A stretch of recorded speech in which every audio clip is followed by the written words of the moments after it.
Тэнд бол үндсэндээ бол одоо бид чинь бол 80 гаруй жил социализм байгуулна гэдэг нэг сайхан үлгэрт итгэл явлаа шүү дээ.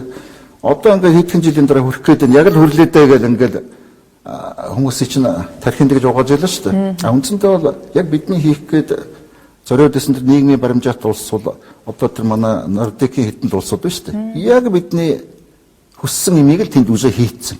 Тийм ээ? Хүний төлөө бүх юм нь хүн амгалан байх хэвээр, аюулгүй байх хэвээр, хоолунд нь цэвэр байх хэвээр, агаар нь цэвэр байх хэвээр, хөдөлмөр эрхлэх хэвээр, боломжийн хэмжээний сайн цалин авах хэвээр, сайн одоо үнгүй сургуулиуд одоо өөрсдийнхөө иргэд өгөөд тэнд орсон сууж байгаа хүмүүст бол үн төлбөргүй, эмнэлэг үн төлбөргүй. Үгүй доолын юм байна уу? Тэнд бол үнэхээр одоо шин хүн болсных уу ямар сайхан юм бэ гэж атаархмаар л байна шүү дээ, тийм ээ. Тэгээд яаж зовлон ярьж гинэ гэдэг энэ агуу улсууд байгаа үстэй, тийм ээ. Энэ том газар нутаг, энэ их байгалийн баялаг, энэ их мал сүрэг ийм байж яаж хүмүүсийг ийм дорд амьдралаар амьдруулж чадж гинэ гэдэг чинь энэ агуу хонтой асуудал энэ дээр байгаа шүү дээ, тийм. Тэг хүн болон бас тэгж чадахгүй шүү дээ.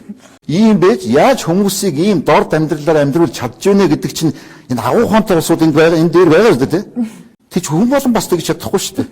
Тэг хүн болон бас тэгж чадахгүй шүү дээ. Тэг хүн болон бас тэгж чадахгүй шүү дээ. Тийм биз?